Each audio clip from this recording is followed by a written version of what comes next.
네, 그럼 말씀을 보도록 합시다. 자, 제가 얘기하는 사람들의 공통점 한번 찾아보세요.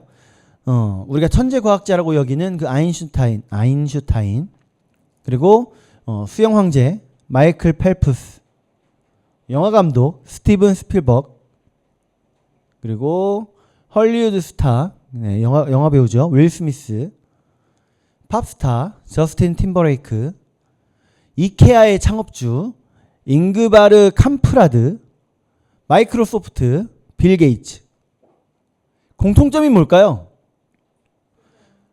네? 부자? 아, 그러긴 하네. 다 부자네. 뭐라고요? 똑같은 거예요? 최고.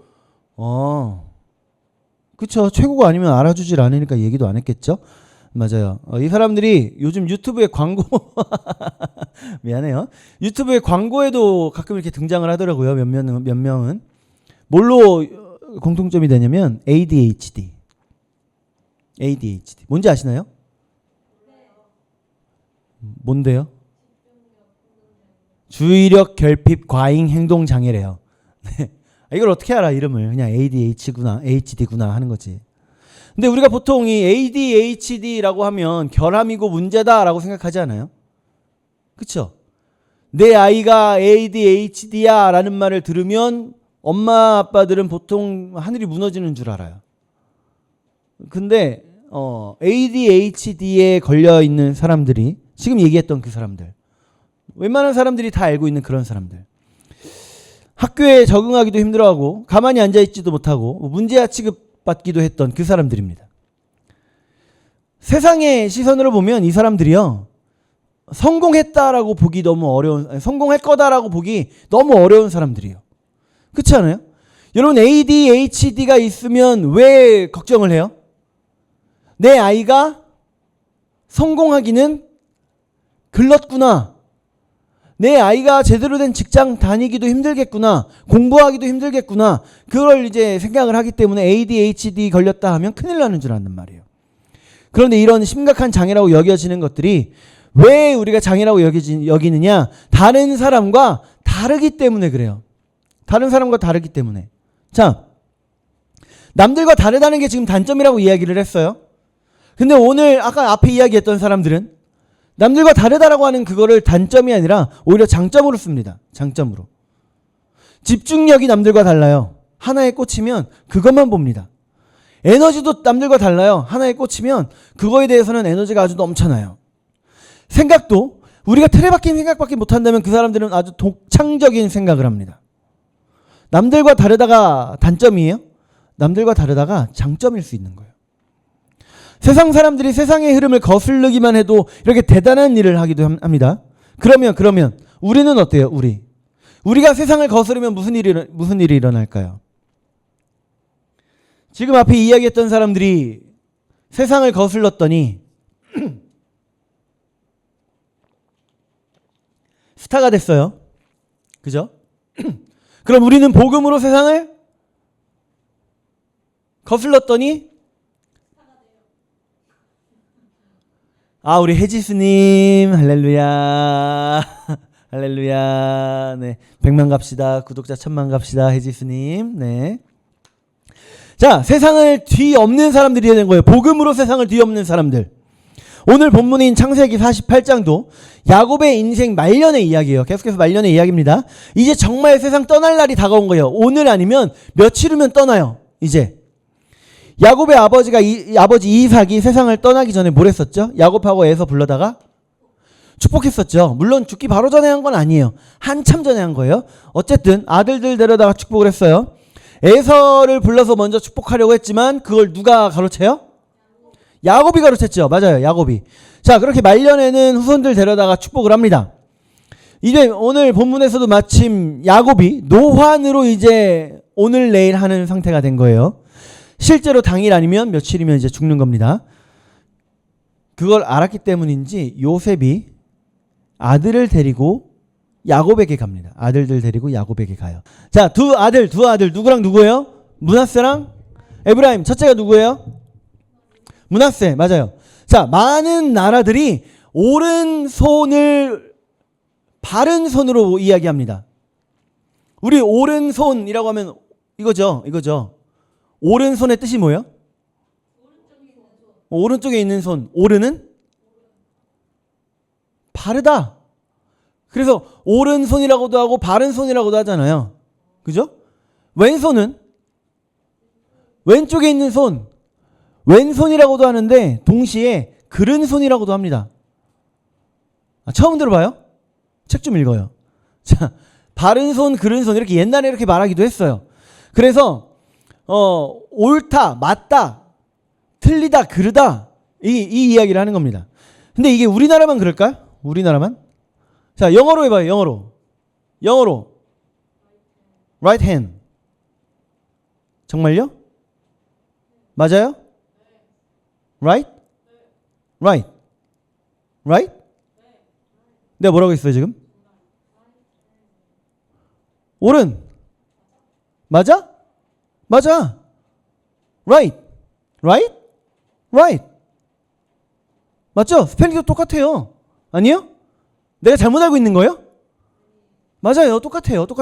그럼 영어만 그럴까요? 영어만? 아, 진짜로? 아니에요. 영어가 그렇다라는 건 영어의 뿌리가 되는 이 독일어권이라든가 그쪽도 다 마찬가지라는 얘기예요. 그래서 독일어, 네덜란드어, 프랑스어, 스페인어, 이탈리아어, 러시아어, 그리고 당연스럽게도 히브리어, 헬라어. 이것도 다 오른손은 옳다, 맞다, 왼손은 그르다, 틀리다라는 의미를 갖고 쓰입니다. 그러니까 오른손은 중요한 손인 거예요. 중요한 손. 그래서 오른손은 당연스럽게 장자에게 얹어지는 거예요. 장자에게. 그런데 요셉이 보기에 지금 오른손을 아버지가 어디다 얹었어요? 에브라임. 장자가 아닌 차자가 아니 뭐죠? 차남. 아닌데? 차남? 장자. 차남 맞지 않아요? 차남 맞아요. 차남의 손에 얹은 거예요. 머리에 얹은 거예요. 자, 그런데 인도할 때는 요셉이 아버지에게 아들들을 인도할 때는 이미 방향을 맞춰가지고 이렇게 인도를 했어요. 아버지의 오른손이 닿는 곳엔 누구를 데려다 놨어요? 첫째, 므낫세. 왼손이 닿는 곳에는? 그렇죠. 둘째, 에브라임. 이렇게 친절하게 딱 세워놓고 이렇게 인도를 했는데, 그런데 자 13절 봅시다. 13절 시작. 오른손으로는 에브라임을 이스라엘의 왼손을 향하게 하고 왼손으로는 므낫세를 이스라엘의 오른손을 향하게 하여 이끌어 그에게 가까이 나아가매. 그런데 이 손을 야곱이 어떻게 했다고요? 14절도 맞아봐요. 시작. 이스라엘이 왼손을 펴서 므낫세의 머리에 얹으니 므낫세는 장자라도 팔을 엇바꾸어 얹었더라. 아멘. 자, 아버지 편하라고 손 방향까지 딱 맞춰서 이렇게 앉혀놨더니 굳이 아버지가 팔을 엇갈리게 해서 손을 얹은 거예요. 엇갈리게. 아버지가 연세를 많이 잡수셔서 이게 헷갈리셨나 보다. 내가 잘못 데려다 놓은 줄 알고 이렇게 하셨나 보다. 그죠? 그래, 첫째, 둘째가 헷갈리셨나 보다. 그래서 요셉이 아버지의 손을 다시 맞춰드리려고 하니까 야곱이 뭐라고요? 19절. 졸리니까 크게 읽어요. 시작. 그의 아버지가 허락하지 아니하며 이르되 나도 안다 내 아들아, 나도 안다. 그도 한 족속이 되며 그도 크게 되려니와 그의 아우가 그보다 큰 자가 되고 그의 자손이 여러 민족을 이루리라 하고. 아멘. 실제로 므낫세 지파보다 에브라임 지파가 더 커집니다. 당시 상식으로는 당연스럽고 논란의 여지가 없는 방법으로 요셉이 자식들을 아버지 앞에 데려다 놓은 거예요. 손이 그냥 이렇게 얹기만 하면 딱 되게끔. 근데 그 손을 엇갈리게 바꾼 사람이 누구예요? 야곱. 실수였나요? 어떻게 알아요? 나도 안다. 내 아들아, 나도 안다. 알면서 그런 거예요. 왜 그랬을까요? 왜?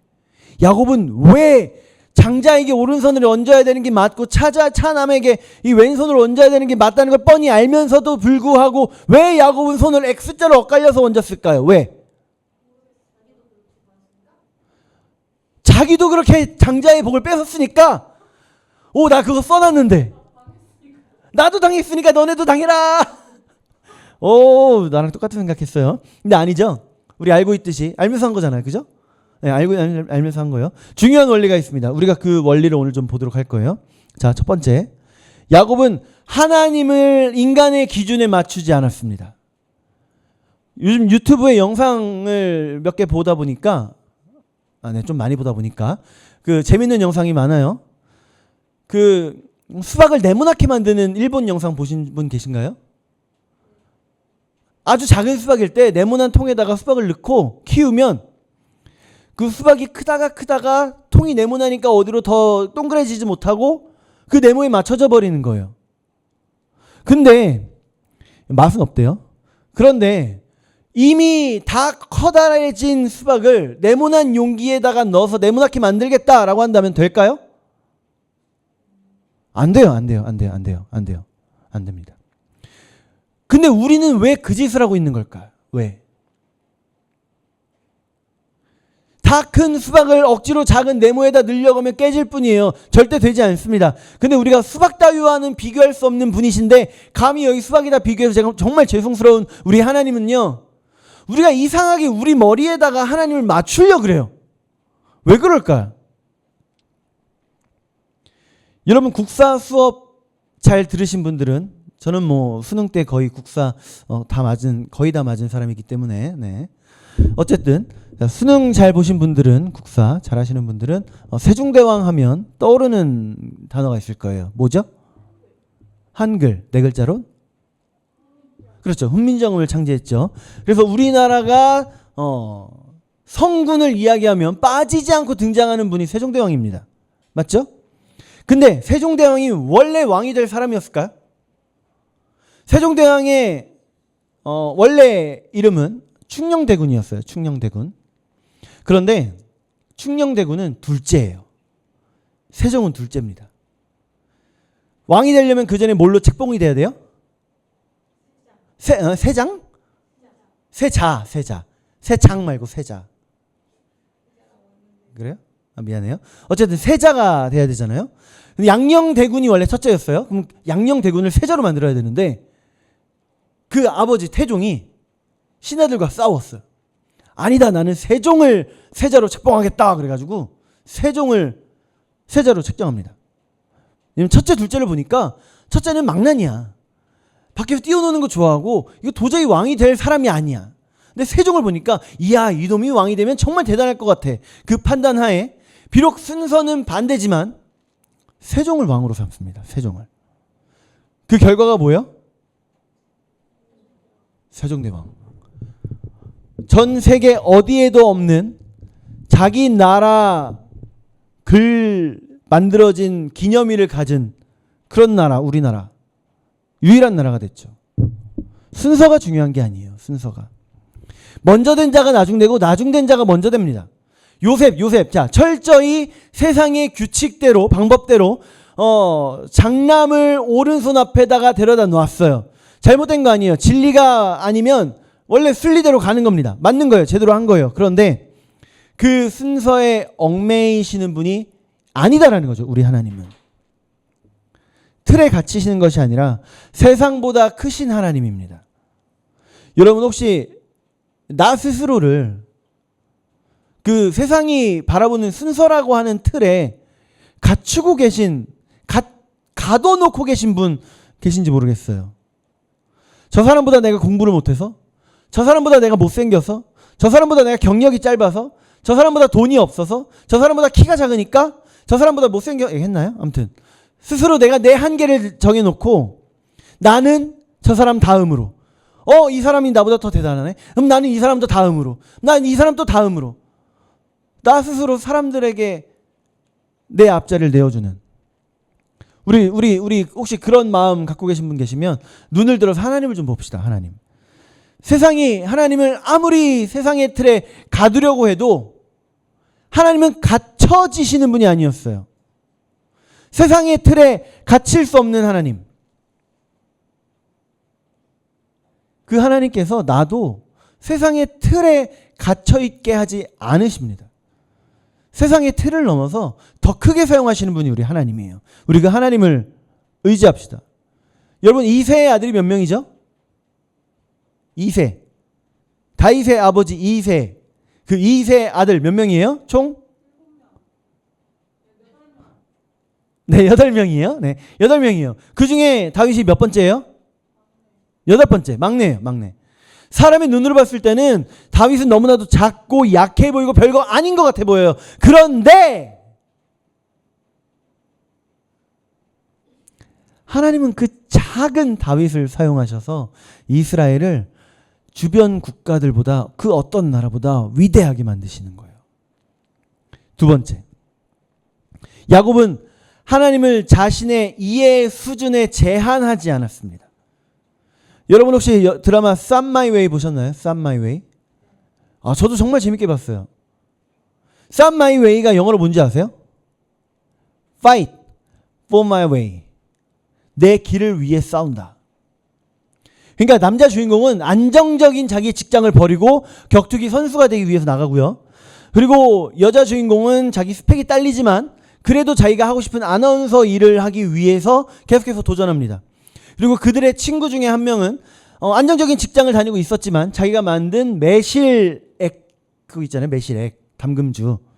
술은 아닌가? 어쨌든 그 매실 그걸 팔면서 너무 잘 나가니까 회사를 때려치고 인터넷 쇼핑몰을 열어요. 남들이 보기엔 미련해 보이죠. 미련해 보이지 않아요?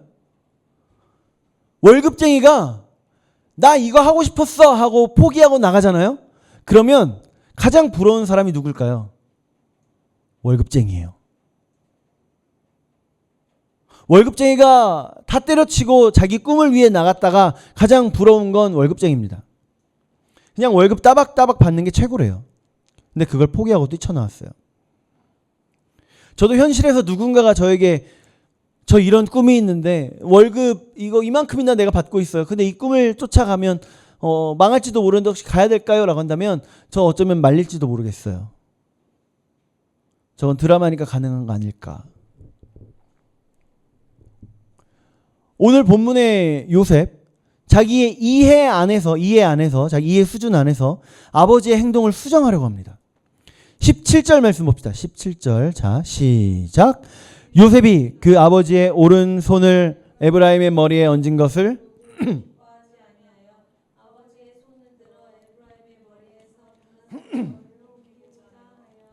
자, 야곱이 요셉의 머리를 요셉의 아들들의 머리에 손을 엇갈려서 올렸어요. 장자에게 왼손, 차남에게 오른손으로 얹은 거죠.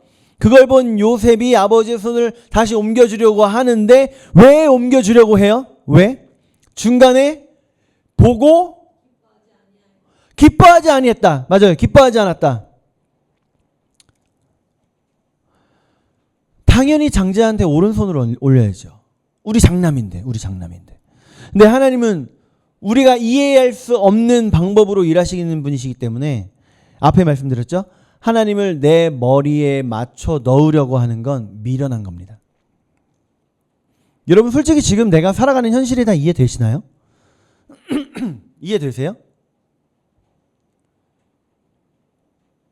이해 안 되죠? 저도 이해 안 돼요.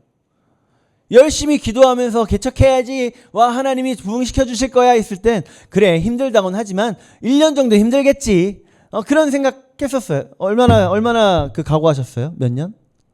몇 달? 아예 안 했어요?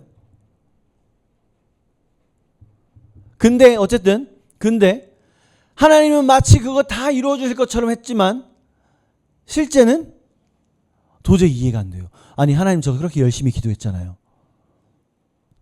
여러분도 비슷하지 않아요?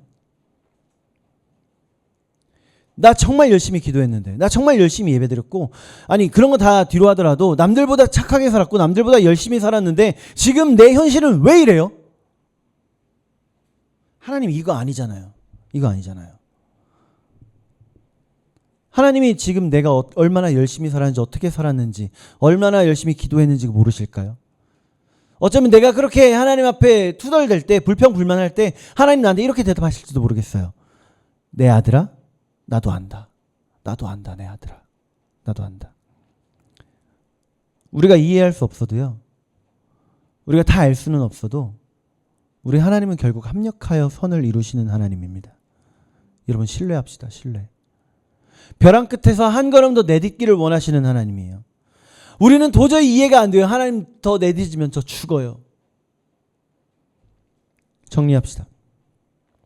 오늘 본문 속에 등장한 야곱의 엇갈린 손은요. X예요. X. 세상의 기준 X. 세상의 이해 X. 그렇게 엇갈린 겁니다. 인간의 기준 뛰어넘고 인간의 이해 뛰어넘고 하나님의 사랑과 은혜를 보여주는 거예요. 자, 인간의 기준과 인간의 그 이해를 뛰어넘는 그 하나님의 사랑과 은혜의 정점 뭐가 있을까요? 그렇죠. 십자가. 예수님의 십자가. 원래 십자가가 의미하는 거는 뭐예요? 자, 너는 십자가 형이야 라는 말이 떨어지면 모든 세상 사람들이 그 사람을 손가락질합니다. 십자가형을 받았다는 거는 이 사람이 하나님으로부터 저주를 받았다라는 거고 이 사람은 그렇게 끔찍한 죄인이라는 거고 아주 부끄럽고 흉한 범죄를 저질러서 이런 부끄러운 형벌에 처해졌다라는 이야기가 되는 거예요. 하나님이 우리를 위해 예수님을 죽이신다고 할지라도 십자가는 아니었어요. 그건 너무 부끄러운 거였으니까. 저주의 상징이었으니까. 근데 하나님께서는 그 저주와 부끄러움의 상징인 십자가를 통해 우리를 구원하셨습니다.